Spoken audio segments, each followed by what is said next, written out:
habíamos visto cómo la bacteria va a ingresar, va a producir el cambio en el pH y esto a futuro me va a producir alteraciones en lo que es la mucosa y finalmente podemos desarrollar algunos casos de cáncer, ¿verdad? Entonces, ¿qué síntomas y signos voy a tener? Voy a tener náuseas y dolor en la parte del estómago. En algunas ocasiones, cuando sea una gastritis muy aguda, o sea, se ha reagudizado por el uso de algún medicamento o la ingesta de algo muy ácido, muy picante, entonces podemos llegar hasta vómito y fiebre. Los síntomas agudos pueden durar entre una semana hasta 2 semanas. ¿Listo? Pero hay personas que llegan a tener esta enfermedad durante toda la vida, mientras no hagan tratamiento. El 90% de las úlceras duodenales y el 50-80% de las úlceras gástricas están asociadas al Helicobacter pylori. Como les decía, también nos va a significar un riesgo de desarrollar carcinoma gástrico y linfoma. Entonces, vamos a tener acidez, sabor desagradable en la boca, náuseas, pesadez de estómago, dolor abdominal, sangrado en las encías. ¿Por qué? Por la acidez. Ustedes saben que tenemos dos esfínteres, ¿verdad? Esfínter esofágico superior y esfínter esofágico inferior. Cuando nosotros tenemos gastritis, el esfínter esofágico inferior se va debilitando. Esto va a permitir que el contenido del estómago vaya hacia el esófago y cuando nosotros dormimos, esto va a pasar hacia la parte de la boca. Entonces, todo esto me va a llevar hacia un sangrado en las encías. Vamos a tener síntomas de mala digestión, como ser pesadez de estómago, estreñimiento, puede haber diarreas, eructos, agrieras o pirós retroesternal, ¿verdad? Cuando quema, ¿verdad? Sienten los pacientes que les está quemando. Eso se llama el pirosis retroesternal. ¿Listo? Significa una sensación de quemazón detrás del externo. Eso también puede llegar a ocurrir con los pacientes con gastritis por el Helicobacter pylori. Entonces tienen tanta molestia cuando consumen alimentos que van a empezar con pérdida de apetito. En un inicio vamos a empezar, como les decía, con una gastritis aguda. Mientras más tiempo pase y la bacteria pueda seguir reproduciéndose en nuestro interior, entonces vamos a llegar a una úlcera gástrica. Entonces, podemos tener úlceras gástricas, úlceras pépticas. De la úlcera péptica, la sintomatología va a ser dolor en el epigastrio, que va a aparecer entre media hora a una hora después de los alimentos. También puede doler el estómago cuando estamos sin ingesta de alimentos. Puede haber semanas donde la sintomatología desaparezca por completo, pero con el paso del tiempo los síntomas van a volver a regresar, porque no nos hemos curado de ninguna manera, simplemente los síntomas han desaparecido porque no había nada que vaya a desencadenar el proceso inflamatorio. ¿Ok? Aparte, va a haber dolor cuando estemos haciendo el examen físico y presionemos en la zona del epigastrio, va a haber dolor. Acompañado, hemos dicho, el paciente siente tantas molestias al comer que va a empezar a dejar de alimentarse de forma regular. Entonces también vamos a tener pérdida de peso y apetito, acompañado de distensión abdominal, eructos, náuseas y vómitos. Entonces, cuando va a venir el Helicobacter pylori, lo primero que vamos a tener es un cambio en la mucosa gástrica. Este cambio nos va a llevar a una gastritis aguda. Después, con el paso de los días, meses, vamos a llegar a una gastritis superficial crónica. Si no hacemos tratamiento y la enfermedad sigue avanzando, vamos a llegar a una gastritis atrófica.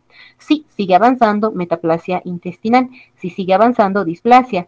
Y la displasia es un pasito antes del cáncer de estómago. Entonces, hay muchas personas que van a simplemente tener una gastritis crónica para toda la vida, asociada al helicobacter. Hay otras que van a tener una gastritis atrófica. Cuando ya entramos en este paso, ya nos estamos acercando a las úlceras y al cáncer. Hay otro pequeño porcentaje que solamente me va a hacer úlceras y va a haber otras que me van a hacer el cáncer. Puede ser un cáncer gástrico o un cáncer tipo MALT. El Helicobacter pylori también tiene efectos negativos sobre los productos cuando nosotros tenemos una mujer embarazada. Puede alterar lo que es o producirme una disfunción placentaria, lo que me va a llevar a una restricción de la sangre que se envía hacia el producto y voy a tener un daño en el recién nacido. Como me está produciendo alteración en la absorción de vitaminas, minerales, etcétera, en especial una mala absorción de la vitamina B12, puede estar asociado a defectos en el tubo neural. ¿Cómo voy a obtener las muestras? Generalmente es una muestra de sangre para hacer serología. Voy a pedir ya sea ELISA o HAL para lo que es el Helicobacter pylori. Una vez que hacemos el tratamiento para confirmar que la bacteria ha sido eliminada, se puede pedir antígenos en las heces. ¿Listo? Se busca búsqueda de serología para Helicobacter pylori, pero en las heces. Si nosotros queremos tener un resultado 100% real, la muestra tiene que ser muy, muy fresca. Una vez que lo tenemos, lo vamos a teñir con la tinción de Giemsa o argéntica y con eso ya va a estar perfecto. El cultivo lo realizamos en personas que no mejoran con el tratamiento y necesito hacer una prueba de susceptibilidad. Una vez que he tenido contacto con la bacteria, voy a generar anticuerpos y estos me van a servir para llegar al diagnóstico. Ahora sí, las pruebas. Las pruebas rápidas, existen pruebas rápidas en otros países para detectar la ureasa. Recuerdan, el helicobacter está asociado a la formación de ureasa. También otra forma de diagnóstico es la parte de la biopsia gástrica, cuando se hace una endoscopía. Pero ahora no se puede hacer muy frecuente las endoscopías. ¿Por qué? Uno, el costo que va a significar, porque una endoscopía no es barata. Pueden estar entre, no sé, entre los 400, 500 bolivianos. Aparte, las molestias para el paciente. Y como todo procedimiento llega a significar que vamos a colocar en peligro la vida de nuestro paciente. Cualquier procedimiento, incluso la extracción de una muela, puede tener algunos efectos negativos. Y peor, digamos, estoy hablando de una endoscopía, entonces lamentablemente no la puedo hacer todo el tiempo.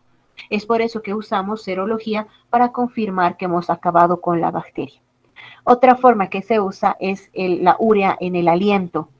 Le hacemos consumir al paciente urea marcada con carbono 13 o 14 en un líquido y luego detectamos el aliento. Tiene que exhalar el aliento, sacar el aliento después de lo que ha consumido el marcador que le hemos dado. Y en caso de que sea positivo, es positivo para el helicobacter. La prueba del aliento a veces puede tener falsos positivos. ¿Cuándo? Cuando el paciente ha estado consumiendo omeprazol. Entonces, siempre decirle al paciente que no tome ningún protector gástrico los días antes de la prueba del aliento. Como les decía, la detección de los antígenos en las heces fecales nos ayuda a confirmar que hemos finalizado el tratamiento de forma correcta. Anticuerpos. Se van a formar IgM, IgG e IgA. Todas estas nos van a ayudar para protegernos contra la reinfección.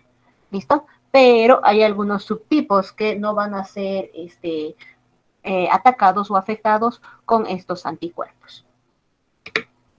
El tratamiento es un tratamiento que siempre, siempre, siempre va a ser combinado. Por lo común, el tratamiento es de 14 días. El tratamiento de primera línea es metronidazol, amoxicilina y un protector gástrico. Puede ser el omeprazol. Si no mejora, cumplo el tratamiento o la persona no soporta el tratamiento con el metronidazol, entonces vamos a la segunda opción.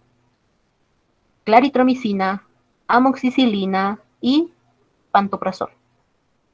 Esa es la segunda, o el esomeprazol. Podemos cambiar por cualquiera de los dos.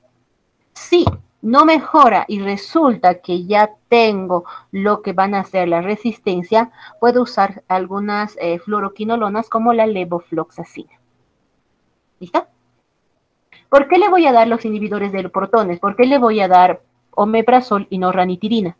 Porque se ha visto que los inhibidores de la bomba de protones, o sea, el omeprazol o el pantoprazol, van a inhibir a la ureasa. Si no tengo ureasa, la bacteria no va a poder seguir produciendo o causando daño.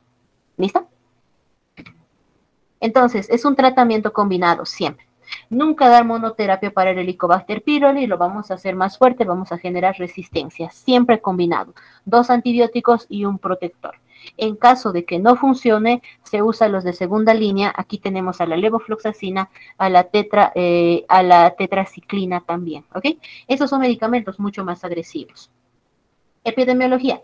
Se dice que alrededor del 20%, de todas las personas del mundo ya hemos tenido o vamos a tener a esta bacteria, pero es más frecuente después de los 30 años. Y hay algunos pacientes que van a llegar a ser asintomáticos. Incluso podemos llegar a tener epidemias sin darnos cuenta. Videito.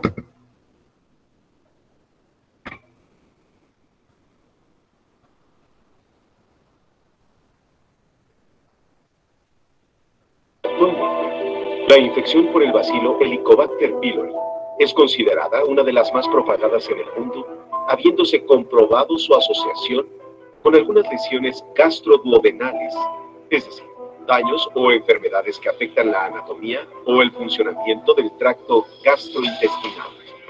Esta infección aumentó su importancia y atención. En la actualidad sabemos que la infección por la bacteria Helicobacter pylori es la principal causa de úlcera péptica. La infección sintomática por Helicobacter pylori requiere de terapia antimicrobiana. Llamamos Helicobacter pylori a un microorganismo o bacilo espirilado que se impulsa mediante flagelos o látigos y comúnmente habita en la mucosa gástrica de personas que padecen gastritis crónica, reflujo gastroesofágico, dispepsia o carcinoma gástrico, así como algunos tipos de úlceras. Por si esto fuera poco, también ha sido comprobado que la infección causada por Helicobacter pylori contribuye en gran medida a desarrollar tumores gástricos, en ocasiones malignos.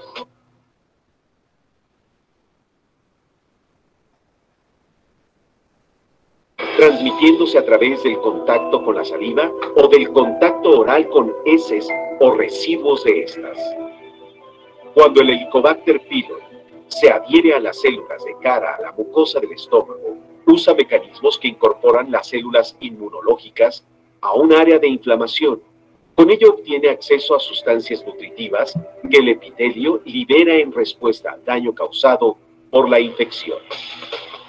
El Helicobacter pylori generalmente cambia el ambiente donde se encuentra a su favor y así continúa con el proceso de infección del organismo en el que habita. Las células que presentan signos de inflamación en los primeros pasos de una infección muestran glucofosfolípidos en su superficie. Estas, a su vez, atraen células inmunológicas al área dañada. El Helicobacter pylori produce una proteína de adhesión que se une a los glucofosfolípidos en la superficie celular. Dicha adherencia puede resultar benéfica ya que ayuda a que la bacteria se estabilice contra la cubierta de la mucosa hacia el lumen gástrico y con ello asegura un buen acceso a los nutrientes del epitelio gástrico dañado por la infección.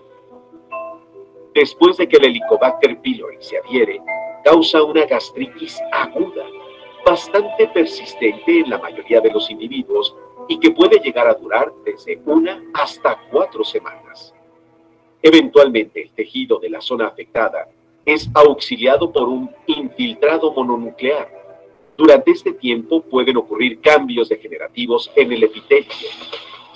Por otra parte, la gastritis activa crónica tiene lugar en la mayoría de los organismos infectados y se encuentra caracterizada por degeneración epitelial, infiltración neutrofílica del epitelio e infiltración neutrófica mononuclear de la lámina propia.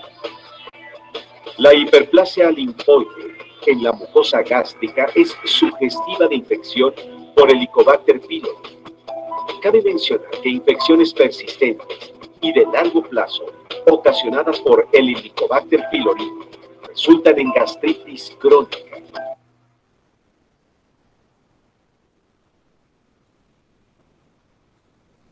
Una de ellas, en suero, detecta anticuerpos generados por el sistema inmune del paciente. Su positividad indica infección activa o anterior. Este estudio se realiza con una muestra de sangre y no se recomienda para monitorear la eficacia del tratamiento. Hay que considerar que la medición de anticuerpos es siempre una determinación indirecta de la presencia del agente patógeno en cuestión y que normalmente la presencia de los anticuerpos sobrevive por largos periodos de tiempo a la infección. La otra determinación es la detección del antígeno de Helicobacter pylori en heces, que es una prueba inmunoenzimática rápida no invasiva. La sensibilidad y especificidad de la detección del antígeno fecal son de aproximadamente 89 y 95% respectivamente.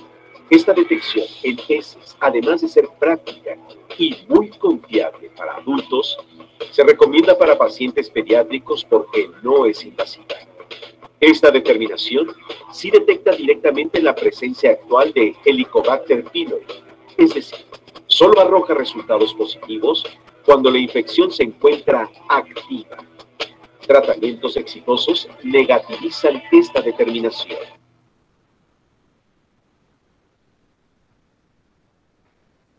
Muy bien. Ahora sí, antes de la Yersinia, ¿tienen alguna duda, pregunta, algo de que nos falte del Helicobacter? ¿Algo que tengan dudas, preguntas para aclarar? Doctora, yo conozco mucha gente muchas personas que hacen uso de omeprazol de manera crónica, ¿no ve? ¿Cuál es en su opinión, qué puede ser cambiado? ¿Por cuál medicación se puede cambiar? Por ejemplo, yo mismo hacía uso de omeprazol y dejé el omeprazol cuando me siento mal de estómago con una quemazón, así, reflujo, alguna cosa, hago uso de bicarbonato sódico, pero que no sé si es bueno también hacer uso de esto. Ok. Antonio, sobre el omeprazol, se ha visto que mientras no sea crónico, o sea, no sea seguido todos los días por un periodo largo de tiempo, no va a pasar nada. Pero si es, o sea, crónico, muy seguido, muy seguido, entonces han visto que está relacionado tanto el omeprazol como la ranitidina, pero más la ranitidina, con el desarrollo del cáncer de estómago. ¿Por qué? Porque cambian de forma muy abrupta el pH del estómago. Entonces, en algunas oportunidades, digamos, cuando tengamos una crisis de ansiedad por exámenes, algo que hemos comido mal y nos produce una gastritis alimentaria y eso, entonces sí podemos, no va a pasar nada, no se preocupen. ¿Listo? Pero así tomarlo cada día por un largo periodo de tiempo, eso sí te va a llegar a producir efectos negativos. Entonces, si quieres variar un poquito, Antonio, puedes cambiar lo que solamente es tu omeprazol por lo que van a ser los antiácidos, que van a cumplir un efecto similar como el sucralfato, por ejemplo, o el magaldrato. Doctora. Estamos jugando con Antonio y luego recién, ¿sí? Por favor. Doctora, entonces el uso de bicarbonato sódico me favoreció mucho, pero que no sé si es bueno. La ingestión de bicarbonato. Bicarbonato igual va a servir como un tampón, Antonio, y te va a cambiar el pH. Si es de forma ocasional, está bien, pero así de forma de corrida por mucho tiempo va a pasar lo mismo que la ranitidina y el omeprazol. Si es ocasional, pero no te preocupes, no pasa nada. Ya, está bien, doctora, gracias. De nada, Antonio. Ahora sí, ¿quién me quería preguntar otra cosa? Dígame. Doctora, usted estaba hablando del sucralfato. Ya.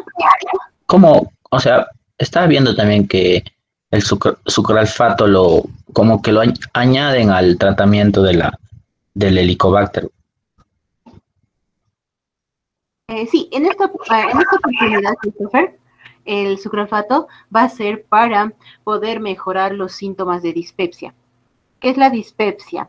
Eructos, gases en el estómago, sensación de hinchazón, mala digestión, ¿listo?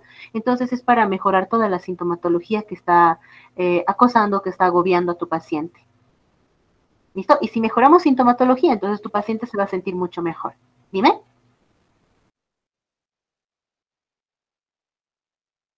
Christopher, dime, ¿tenías algo más? Ok, doctora. No, eso más que nada, pero solamente creo que en la gran mayoría son antiácidos, ¿no, doctora? Sí. Lo que lo añaden. Sí, cualquier antiácido te va a servir. Mientras, la clave, pero Christopher, es que tengas tu amoxicilina, tus dos antibióticos, ya sea amoxicilina más metronidazol o amoxicilina más claritromicina, más un inhibidor de la bomba de protones, ya sea omeprazol o pantoprazol, y el antiácido ya es opcional, pero mejora mucho la sintomatología. Doctora, ahora he visto también que a veces hay algunas personas que no se realizan biopsias, pero no sé, se puede detectar en sangre por un tipo de inmunoglobulina, leí. Lo que se busca más va a ser los anticuerpos, o sea, la IgG, IgM del Helicobacter pylori. Para las úlceras también a veces lo que hacen es hacer examen en heces. Se busca sangre oculta en heces. Porque como tienes la úlcera, tus heces siempre van a estar con sangre, pero no es una sangre así bien marcada como la disentería. Entonces tienes que hacer un análisis específico para poder encontrar la sangre en las heces. Por eso se llama sangre oculta en heces, porque es un sangrado microscópico. Y las heces también son usadas para poder confirmar que hemos tratado de forma correcta y oportuna el Helicobacter y lo hemos eliminado. ¿Listo? Doctora, esta úlcera duodenal es otro tipo de úlcera en intestino, ¿no? ¿También causado por esta bacteria? No. La úlcera duodenal también puede estar asociada al Helicobacter. Es más común que sea en el estómago, pero en algunas oportunidades también te puede dar úlcera duodenal. Porque el duodeno ya tiene un cambio de pH natural. Ya no es tan ácido como el estómago, entonces es más favorable para que el Helicobacter pueda vivir ahí. Ya, doctora. Gracias. Muy bien. Doctora, dime, Luz. Doctora, entonces, ¿cuál sería la prueba más eficaz para el Helicobacter? ¿La endoscopía o la prueba en heces o en sangre? Es que, corazón, los tres se hacen para distintas cosas. Si solamente me hablas de diagnóstico, serología en sangre. Si quieres confirmar que tu tratamiento ha sido bueno y ya lo hemos eliminado, serología en heces. Si quieres ver cómo está el estómago, si ya hemos producido gastritis atrófica o lo que sea, biopsia. ¿Listo? Entonces, los tres son muy buenos, los tres los usamos, pero por distintos motivos. Ay, doctora, mira, si es que una persona ha tenido gastritis y ha hecho tratamiento, todo eso, más o menos de cuánto tiempo se puede volver a adquirir la bacteria. Sé que va a ser más o menos por un largo tiempo por los anticuerpos, pero más o menos, ¿cuántos años puede ser?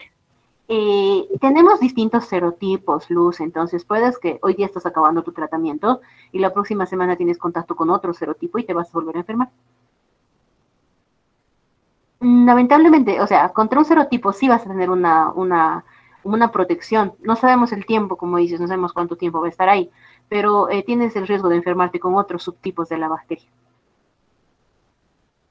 Entonces, al hacer tratamiento tan solo en un tipo de Helicobacter, puedes reinfectarte entonces con otro, pasando el tiempo, doctora. Sí puedes volver a infectarte. En caso de que te vuelvas a infectar, doctora, o no sé, ¿cuánto tiempo o cada cuánto tiempo se puede hacer una prueba? Cuando empiece la sintomatología, un paciente con Helicobacter va a reconocer los síntomas. Entonces va a decir, ok, está de nuevo. Y puedes volverte a hacer la prueba y lo más probable es que sea positivo. Doctor, entonces cuando haya sintomatología en el paciente, sí, ¿verdad? Ajá, va a regresar los síntomas y el paciente lo va a reconocer. Un paciente con gastritis por Helicobacter reconoce los síntomas y él solito va a decir, ok, ha vuelto. Gracias, doctorita. De nada, Luz. ¿Alguna otra pregunta? A la una, a las dos, 1, 2, 3, listo. Yersinia, esta es la cuarta, esta es la última bacteria de su álbum. La siguiente semana vamos a avanzar otras más, pero esas ya no ingresan. Esta es la última del álbum. Al examen ingresa hasta lo de la próxima semana. Ahora sí, Yersinia enterocolítica. Aquí vamos a tener bacilos gram negativos no fermentadores de lactosa que van a producir ureasa. Van a crecer generalmente a 25 grados, no a 37, y me va a llegar a producir una gran cantidad de síntomas clínicos. Tengo alrededor de 70 serotipos de Yersinia enterocolítica, entonces tampoco voy a poder tener una protección de por vida. Los que van a afectar al ser humano son los serotipos O3, O8 y O9. ¿Listo? Entonces, cada Yersinia va a tener características especiales. Lo hemos podido aislar de roedores, animales domésticos como las ovejas, el ganado vacuno, cerdos, perros y gatos, y también en agua contaminada. La transmisión hacia las personas es a través de alimentos o a través de fómites. Ahora, no tiene una dosis infecciosa muy baja, solamente necesitamos 109 Yersinias para tener la enfermedad. El periodo de incubación es de 4 a 7 días. Las Yersinias se van a multiplicar en la mucosa del intestino, en especial esta prefiere el íleon. Aquí nos va a producir un proceso inflamatorio. Es una inflamación muy marcada, entonces me va a producir úlceras. Y voy a tener, ¿qué cosa? Tengo úlceras, tengo perforaciones en mi intestino. ¿Qué voy a tener? Disentería. Las heces van a ser con sangre, moco y pus. Al mismo tiempo, va a extenderse hacia los ganglios linfáticos. En algunas oportunidades va a llegar al torrente sanguíneo y se va a diseminar. Como el proceso inflamatorio es muy marcado, he dicho es muy marcado, también voy a tener fiebre, dolor abdominal y diarrea. En un inicio, la diarrea va a ser simplemente deposiciones acuosas, pero con el paso del tiempo vamos a tener una diarrea sanguinolenta asociada a la enterotoxina y también asociada a que la bacteria me está produciendo una destrucción directa en la mucosa. Entonces, ¿se acuerdan de la primera clase de la anterior semana? Que veíamos que estas bacterias van a llegar a producir lo que bueno, las bacterias del intestino pueden producir diarrea por las toxinas o por una lesión directa, ¿verdad? La Yersinia me produce una forma combinada, ataca de forma directa a mis células mucosas y al mismo tiempo libera toxinas. Entonces va a ingresar hacia el aparato digestivo a través de alimentos contaminados. Después vamos a tener un periodo de incubación en el cual se va a reproducir. Va a invadir la mucosa del intestino delgado, va a secretar enterotoxinas y me va a destruir a lo que van a ser mis enterocitos. Todo esto me va a disminuir la absorción de sodio, glucosa y voy a tener pérdida de líquidos, que voy a tener diarrea. Va a venir con un dolor abdominal muy intenso. Muchas veces se va a localizar en el cuadrante inferior derecho. Es por eso que muchos van a pensar en una apendicitis. 1 o 2 semanas después podemos tener artralgias, artritis y el eritema nodoso. Aquellas personas que tengan los factores genéticos asociados a estas patologías los van a tener. ¿Listo? Está asociado a una respuesta inflamatoria del sistema inmunológico. Hemos dicho, también puede llegar al torrente sanguíneo. En caso de que llegue a la sangre, me puede producir neumonía, meningitis, septicemia. Pero no es tan agresiva, generalmente va a ser autolimitada. Entonces, entre los síntomas voy a tener fiebre, dolor abdominal intenso que se va a localizar en fosa ilíaca derecha y me va a engañar y voy a pensar que es una apendicitis. Aparte voy a tener una disentería, que ya saben que es diarrea con sangre, moco y pus. Y de 1 a 2 semanas después de que ha pasado la diarrea, voy a tener molestias articulares. ¿Alguien preguntó algo?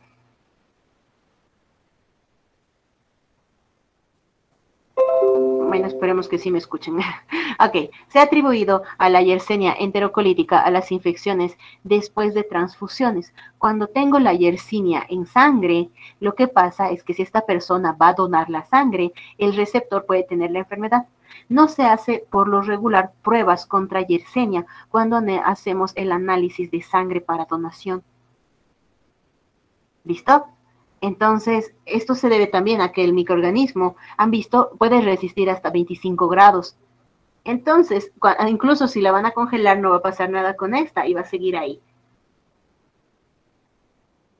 Vamos a ver un poquito de esto. Yersiniosis is an infectious disease caused by a bacterium of the genus Yersinia. In the United States, most human illness is caused by one species, Yersinia enterocolitica. Infection with the bacteria can cause a variety of symptoms depending on the age of the person infected. Infection with Yersinia occurs most often in young children. Common symptoms in children are fever, abdominal pain, and diarrhea, which is often bloody. Symptoms typically develop 4 to 7 days after exposure and may last 1 to 3 weeks or longer. In older children and adults, right-sided abdominal pain and fever may be the predominant symptoms and may be confused with appendicitis. In a small portion of cases, complications such as skin rash, joint pains, or spread of bacteria to the bloodstream may occur. Only a few strains of Yersinia cause illness in humans. The major animal reservoir for Yersinia enterocolitica strains that cause human illness is pigs, but other strains are also found in many other animals, including rodents, rabbits, sheep, cattle, horses, dogs, and cats. In pigs, the bacteria are most likely to be found on the tonsils. Infection is most often acquired by eating contaminated food, especially raw or undercooked pork products. Preparation of raw pork intestines may be particularly risky. Infants can be infected if their caretakers handle raw pork intestines and then do not adequately clean their hands before handling the infant or the infant's toys, bottles, or pacifiers. Drinking contaminated unpasteurized milk or untreated water can also transmit the infection. Occasionally, Yersinia infection occurs after contact with infected animals. On rare occasion, it can be transmitted as a result of the bacterium passing from the stools or soiled fingers of one person to the mouth of another person. This may happen when basic hygiene and hand washing habits are inadequate. Rarely, the organism is transmitted through contaminated blood during a transfusion. To learn more about Yersinia and other food pathogens. Entonces la Yersinia también es considerada una de las bacterias que va a ser transmitida por los alimentos. ¿Listo? Y como siempre, siempre está asociado a la carne mal cocida, leche no pasteurizada, frutas y verduras contaminados. ¿Ok? El diagnóstico. Entonces, si está solamente en el intestino, ¿qué voy a pedir? Pruebas de heces. Si ha llegado al torrente sanguíneo, necesito pruebas de sangre. Entonces, ya saben que esta va a crecer mejor en temperatura fría, entonces cuando haga mi cultivo lo tengo que tener en un pH de 7.6 más o menos, y aparte la temperatura de 4 grados centígrados. Si lo subo mucho, no va a proliferar, es muy quisquillosa con su temperatura. Una vez que la tengo que hacer mi diagnóstico serológico buscando los anticuerpos contra Yersinia. ¿Listo? Voy a buscar IgM e IgG contra la Yersinia y eso va a ser mi resultado. Pero puedo tener falsos positivos. A veces se va a confundir con el diagnóstico del Vibrio cholera, Salmonella y la Brucela. El tratamiento, por suerte, no ha generado mucha resistencia. Entonces le puedo dar aminoglucósidos, tetraciclina, cloranfenicol, sulfametoxazol trimetropin y cefalosporinas de tercera generación y fluoroquinolonas. A veces es resistente a la ampicilina y cefalosporinas. Si le voy a dar cefalosporinas y no veo mejoría, ¿qué significa? Resistencia. Entonces, ¿qué tengo que hacer? Cambiar el tratamiento. También me puede producir una septicemia y meningitis. ¿Listo? Estas tienen una elevada mortalidad, en especial en pacientes inmunocomprometidos. La septicemia por Yersinia se puede tratar con las cefalosporinas de tercera generación, pero doctora, a veces es resistente. No se preocupen, le vamos a sumar un aminoglucósido o una fluoroquinolona. Entonces, de esa manera ya no tengo que preocuparme por la resistencia. Recuerden, a veces la sintomatología es similar a una apendicitis. Entonces, tenemos que hacer diagnóstico diferencial con una apendicitis. Prevención y control. Si hemos dicho que está en carne mal cocida, entonces hacer cocer bien la carne. Hemos dicho, está en leche no pasteurizada, no tomar leche directamente de la vaquita o de otro animalito. Frutas y verduras contaminados, entonces lavarlos muy bien o hacerlos cocer muy bien. ¿Listo? ¿Alguien sabe de dónde es esto? ¿Asociado a qué está esto? Peste negra. Peste negra, ¿verdad? Les presento al primo hermano de la Yersinia enterocolítica, la Yersinia pestis. Vamos a hacerlo crecer. La peste negra o peste bubónica, esto no ingresa al álbum, es para su conocimiento de ustedes. Para cuando hablen de la peste, ustedes ya saben quién es, peste negra. ¿Quién es? Yersinia pestis. Oye, esto Yersinia pestis. Entonces, en esta época, cuando ha pasado esto de la peste negra, había una gran migración de las personas del campo a la ciudad. Y las personas que estaban viniendo del campo tenían sus animalitos, ropa, otras cosas entre lo que estaban llevando, ¿ok? Entonces, ahí entre sus pertenencias había ratitas. Estas ratitas venían con pulguitas. Las pulguitas tenían a la bacteria. Ahora, había 3 tipos de pestes, la bubónica, la peste neumónica y la septicémica. La bubónica se le llamaba así porque aparecían bubones o pequeños acúmulos de líquido, acúmulos o ganglios aumentados de tamaño. Eran como bolas, por eso eran bubones, ¿listo? Y generalmente en los ganglios del cuello, ingle y axilas. Además venía acompañado de fiebre, dolor de cabeza, escalofríos, debilitamiento, y hipotensión. Aparte, había otra opción que era la peste neumónica. La peste neumónica era cuando la bacteria llegaba al sistema respiratorio y era expulsado por las gotitas de fluye. Los pacientes tenían fiebre, bronconeumonía, tos y dolor torácico. Esta era la que se contagiaba de persona a persona, la neumónica, ¿ok? Y también teníamos la septicémica. Esto era cuando la bacteria, ya sea por la bubónica o por la neumónica, llegaba al torrente sanguíneo. Una vez que estaba en el torrente sanguíneo, iba viajando por lo que eran nuestros vasos sanguíneos y llegaba a producir necrosis en los vasos sanguíneos más chiquititos. ¿Dónde tenemos nuestros vasos sanguíneos terminales más pequeños? Dedos, ¿verdad? Dedos de las manos y dedos de los pies. Entonces me producía necrosis de dedos, de manos y pies. y tenía una alta mortalidad, porque no solamente me producía necrosis a este nivel, me producía necrosis en los riñones, en todos los órganos donde hay vasitos muy chiquitos, en toditos. Y por eso las personas morían, por eso era el miedo, por eso los médicos usaban este tipo de uniforme, para poder protegerse de la peste neumónica, porque si llegaba a los pulmones aumentábamos el riesgo de desarrollar la peste septicémica. ¿Listo? Entonces, ¿quién era la ratita? Simplemente era la que lo llevaba. Quien estaba infectado era la pulga. Y la pulga buscaba picar al hombre para poder alimentarse. Entonces la ratita estaba dentro de lo que eran los almacenes, de comidas y otros lugares, ropa, cosas que estaban trayendo del campo a la ciudad. Doctora, ¿y la leptospira se asemeja a cuál de ellas?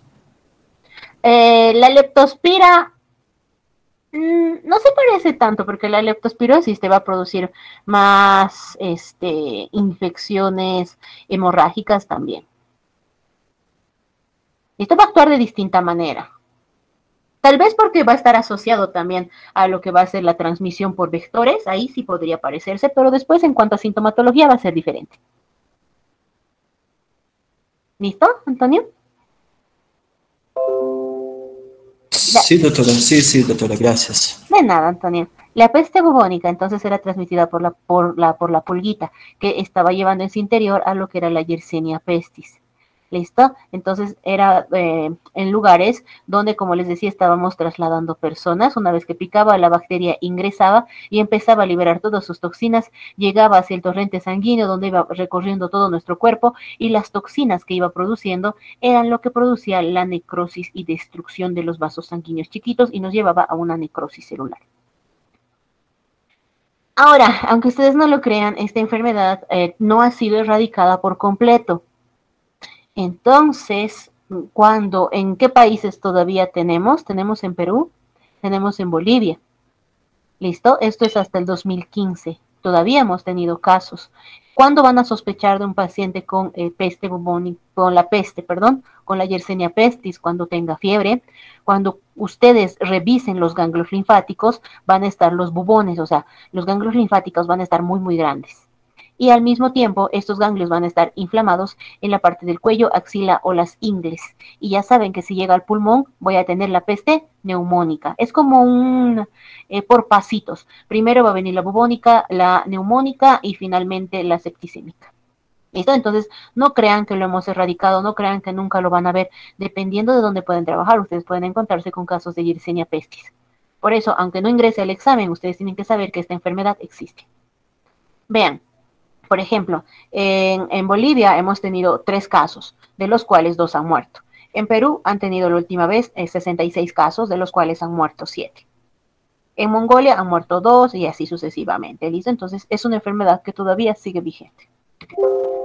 ¿Alguna duda, pregunta, comentario, algo de las bacterias que